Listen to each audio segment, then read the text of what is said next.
If you enjoy our videos, subscribe, like, and comment to support us. Thanks for tuning in.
Yes, Father. I've been thinking a great deal, and I've decided on my last request. Yes, what is it, my son? I want to see Mr. Holmes. Who? Mr. Sherlock Holmes, the detective. If there's any chance to prove my innocence, he's the one who can do it. You've got to bring him to me, Father. Very well, Edward. If the man can be found, I'll have him brought here. Mr. Sherlock Holmes.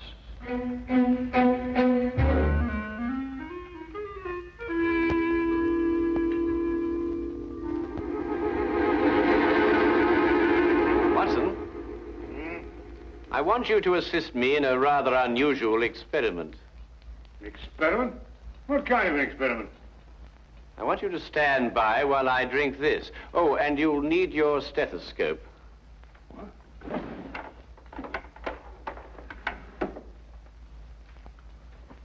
I say, Holmes, is it lethal? Of course not. You don't think I take a chance like that, do you? Are you ready?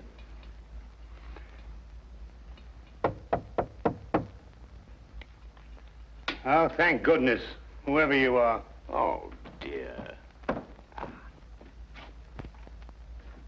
Come in, Lestrade, come in. Delighted to see you. Well, this is a warm welcome. Well, now, sit yourself down, make yourself at home. No, I won't thank you very much. Tell me, social call? No, not exactly. Oh, what's the trouble, Lestrade? Do you remember the Phyllis Brighton murder? Oh, yes, of course. Brighton. She was stabbed, wasn't she? That's right, by her husband, Edward Brighton. About an hour ago, he made known his last request. Rather an unusual one. Oh, what was it? You. Me? Why? Well, no explanation. Simply wanted to see Sherlock Holmes. And you know, Holmes, wherever it's humanly possible, we try to fulfill these last requests of condemned men. Naturally. And I take it that his execution is imminent then, Lestrade? Yes, at dawn. He has about 7 hours to live. Come on then, Watson. We have little time to lose. If a man calls for me in his final hours, it may mean that we too shall be called upon to fulfill a final request. And 7 hours is little enough time when a gallows is at the end.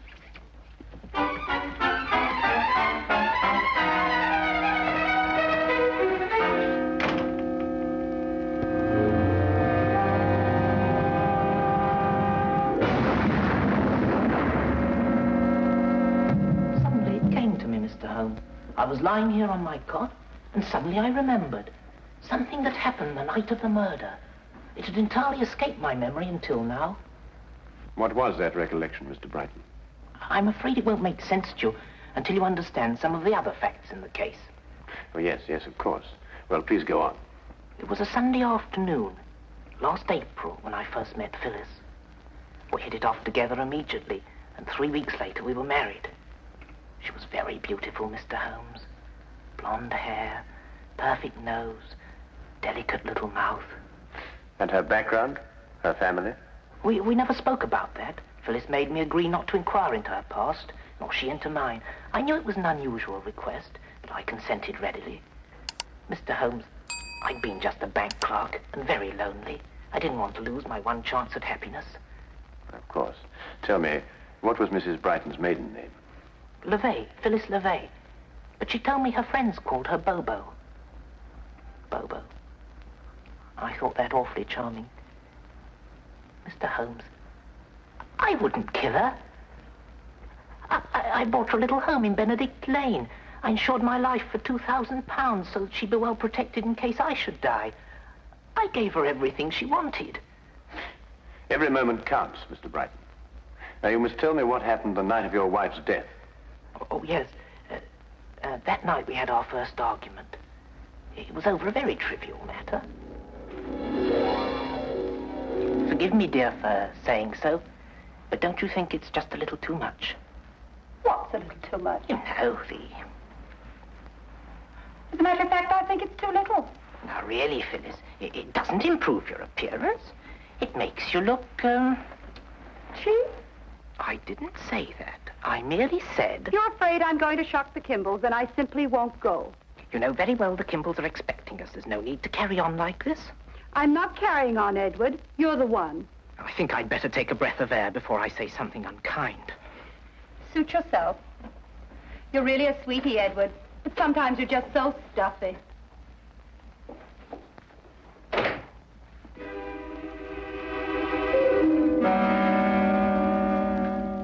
That was the extent of it, Mr. Holmes.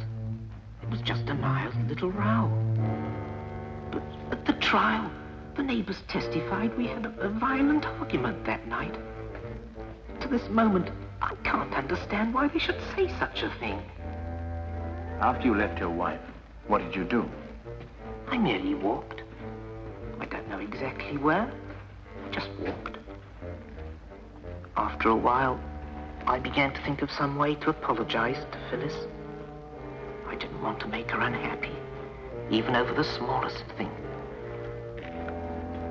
I must have traveled a good long distance when suddenly I began to feel ill. Ill? Yes, I'd contracted malaria as a young man in South Africa.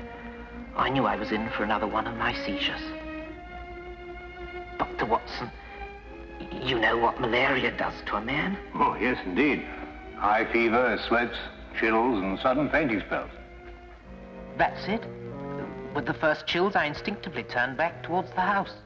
I had medicine there that would lessen the effect of the attack. I wasn't aware of the street or anything around me. Each step I took became a struggle.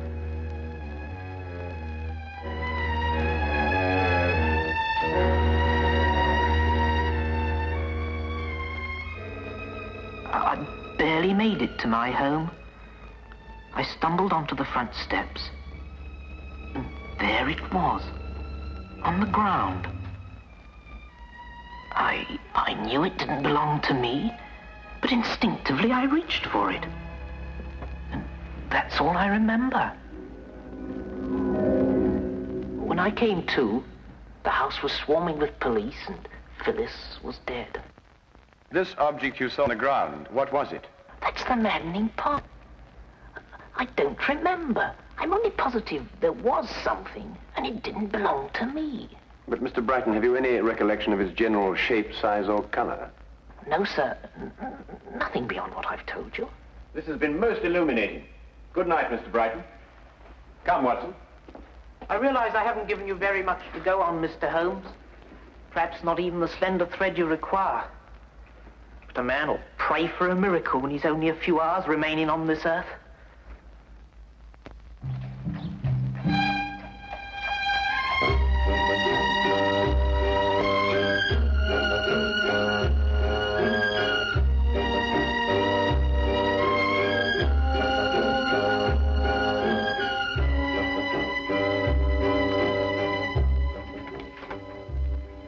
Ah, Holmes, come in. What did Brighton want? Lestrade, may I see the items that you took from Edward Brighton's pockets when he was arrested? Hmm? No, I said, may I see? Oh, very well. Wilkins, bring over Brighton's effects, will you? Well, I don't want to seem pessimistic, Holmes, but you think this poor chap's got a chance? No, I'm afraid all the evidence proved conclusively that he had a violent quarrel with his wife, then murdered her in a fit of rage. These mild-mannered clerks are always the ones. Oh, thank you, Wilkins. There you are, Holmes. There's nothing unusual in there. Keys, handkerchief, wallet, and so forth. Yes, just Lestrade says. Nothing there but common to garden personal effects, Holmes. Well, I, for one, wonder where we go from here. We go to 14 Hanover Place, Watson. Beg your pardon? What are we going there for? That's the address of the tobacconist who prepared this mixture. Yes, I can see that's the address, but I still don't understand. Quite obvious, Watson. Brighton in his cell was smoking the inexpensive, ordinary sea shanty brand of tobacco. Well, that's a specially prepared blend, only made for the well-to-do connoisseur. You'll note the burley base, a touch of latakia, and a certain amount of yenijay leaf. Extraordinary olfactory perception, Holmes. But what has the man's smoking habits to do with the case? Perhaps everything, Lestrade. It's my guess that Phyllis Brighton had a visitor that evening, while Edward Brighton was roaming the streets. And this is the something that he picked up on his return. The something that he couldn't recall. Come, Watson. The scent of this tobacco may very well lead us to the real murderer. And we have little time to lose. Good night, Inspector.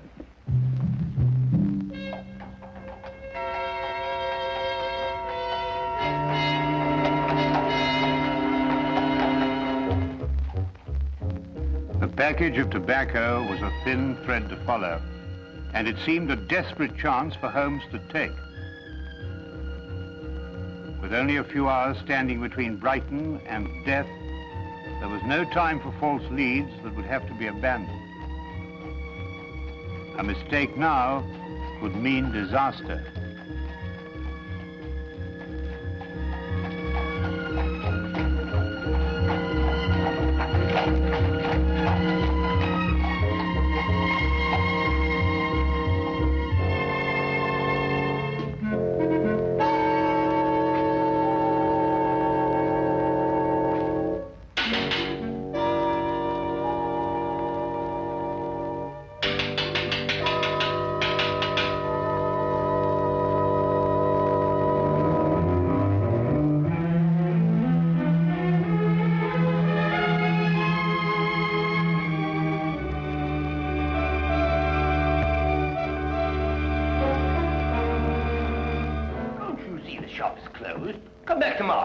Tomorrow will be too late. We must see you now. What about?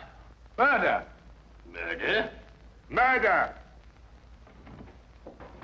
Oh, well, I could do with a good cigar. I don't believe we'll have time for that, Watson. You choose a cigar like another man chooses a wife. Oh, I say, really, Holmes. Murder? Yes.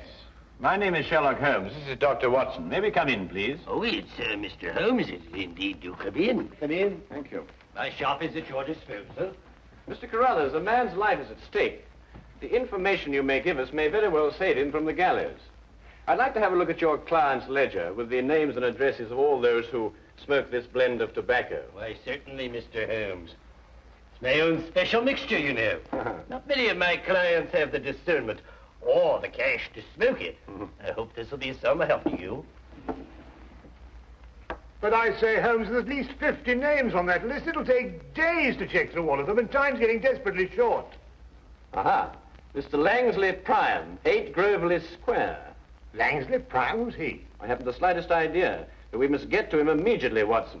But now, why Langsley Prime amongst all those names? Because 8 Groveley Square is in the dock section of the city, and all the other addresses in the ledger were in the more fashionable neighborhoods. Doesn't that strike you as unusual? Yes, it does, now you come to mention it. Whereas you may recall, Watson, that the late Mrs. Brighton didn't wish to reveal her background. I think we may therefore assume that it was of a somewhat questionable nature. Yes, true. And 8 Groveley Square is in a questionable neighborhood. Well, these are slight leads, I grant you, Watson. But we haven't the leisure at our disposal for more thorough investigation. Our one critical factor now is time. Thank you very much, Mr. Carruthers, for your assistance, and good night. Good night.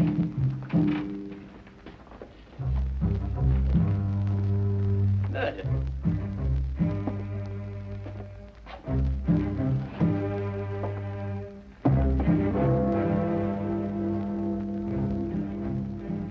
10 o'clock. 6 more hours. Inspector Lestrade, do you really think Mr. Holmes will discover anything? If there's anything to be discovered, he's the man to do it. I wonder where he is now. It seems impossible. All I can give him were a few hours of vague memory.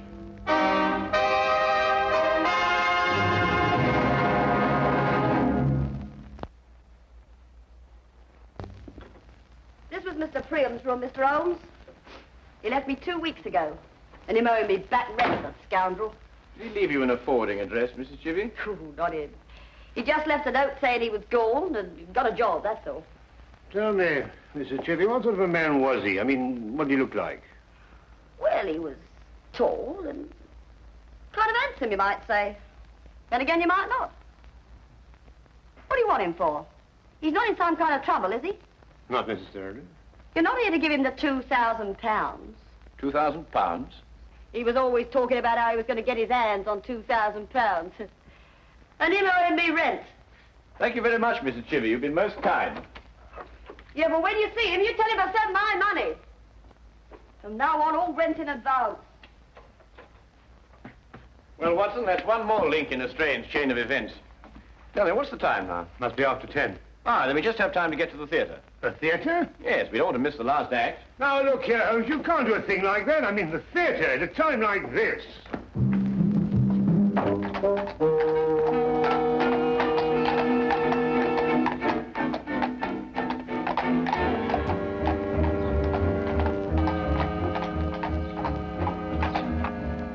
Really, Holmes, your desire for entertainment is most callous. What do you make of this? It's hair. And just the same, I can't see how you can go on sitting there reading the paper with apparent indifference to the matter in hand. It's not ordinary hair, Watson. It's crepe hair, used to make false beards and moustaches. Oh, nonsense. I mean, if a man wants a moustache, he can grow one like anybody else. Well, Watson, actors often have need of simulated beards and moustaches. Actors? Yes? Do you mean it's an actor we're after? I'd wager so, inasmuch as I discovered that in Mr. Priam's dressing table drawer. I see.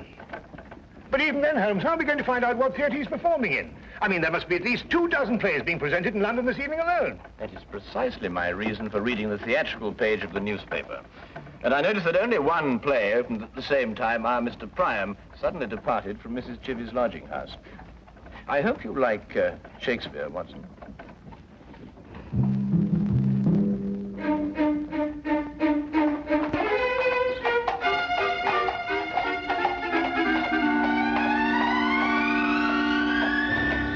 Nobody goes backstage, those are my orders. But my good man. If you're from the costumes company, you can't touch a thing until after the show. As Mr. Pettifoot says, he'll be able to pay by the end of the week. I am not here for the costumes. I'm here on a very much more important matter, one in which every moment counts. Mr. Pettifoot says? See here. This gentleman here is, was Sherlock Holmes. Sherlock Holmes, the detective? Yes. Checkmate.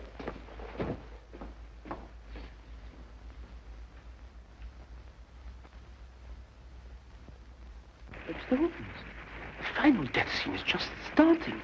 I can't ring down the curtain until it's all over.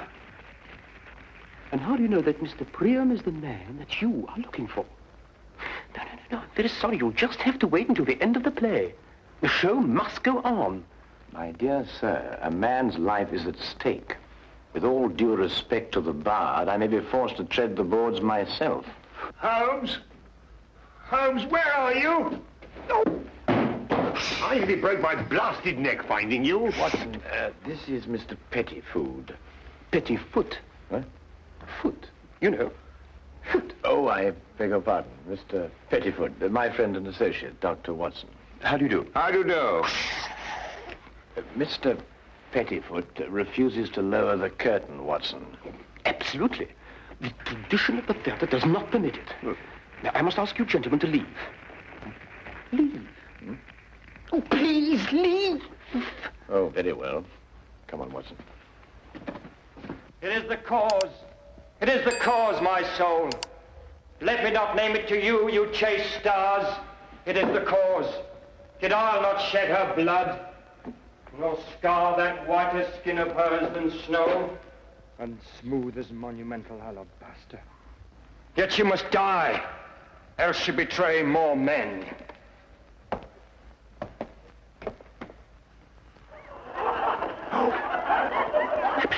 Put out the light, and then put out the light. If I quench thee, they flaming minister, I can again their former light restore. Should I repent me, but once put out the light. Thou cunning's pattern of excelling nature, I know not where is thy Promethean heat, but can thy life illume? When I have plucked the rose, I cannot give it vital growth again. It needs must wither. I'll smell it on the tree. Oh, balmy breath that dost almost persuade justice to break her sword. One more! One more! Be thus when thou art dead, and I will kill thee. What have you done? What have you done? Oh, quick, take us to Priam's dressing room. Oh, all right, I don't care what happens anymore. I'll be ruined. I'll be the laughing stock of the theatre. Detectives in Shakespeare. Strikes where it doth love. She wakes. Yeah.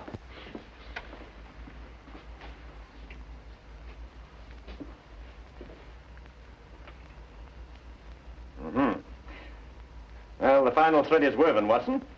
Or should I say, rather, that every hair is at last in place. The two match. Perfectly. What is going on? What are you two madmen doing?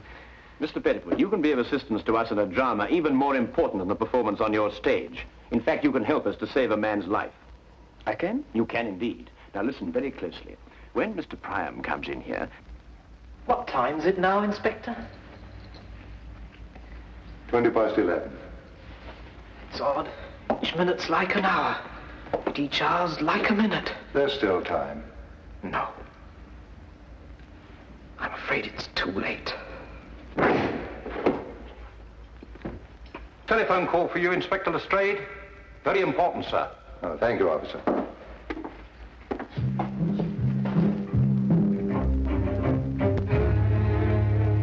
Say, Holmes, he'll be here in a minute.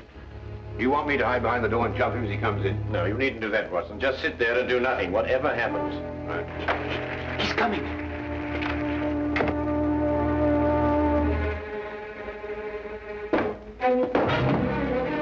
You! How dare you? You ruined my scene. That, I believe, will only be the least of it. Well, who are you and what do you want? In answer to your first question, my name is Sherlock Holmes.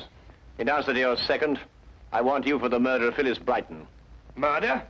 Phyllis Brighton? Better known in theatrical circles as Bobo LeVay. Get out of my dressing room. Your acting stands you in good stead, Mr. Priam. You've almost convinced me of your innocence. However, acting and life are two quite different things.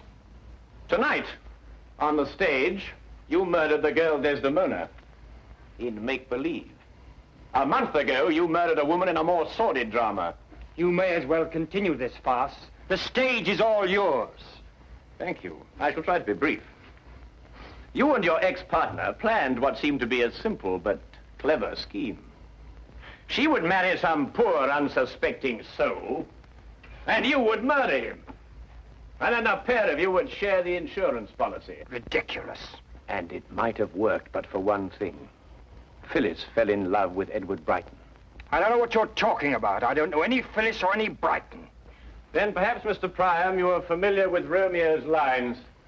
How oft, when men are at the point of death, have they been merry? Get out of here! I've heard enough! Not quite enough, Priam.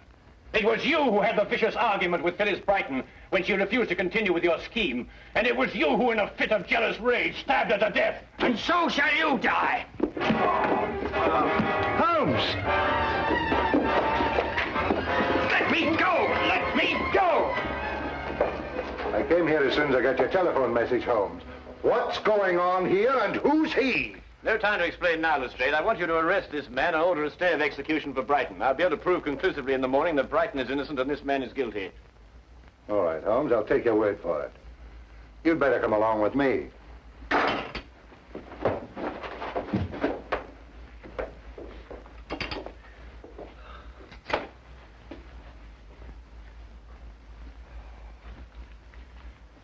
I must admit, Holmes, I've been far too shaken to think clearly, but just the same, I can't believe it. I mean, with my very eyes, I saw him stab you with that dagger. Holmes, what on earth? Watson, if actors were allowed to use real weapons on the stage, the mortality rate would be something fantastic. Observe how the blade disappears into the handle. See.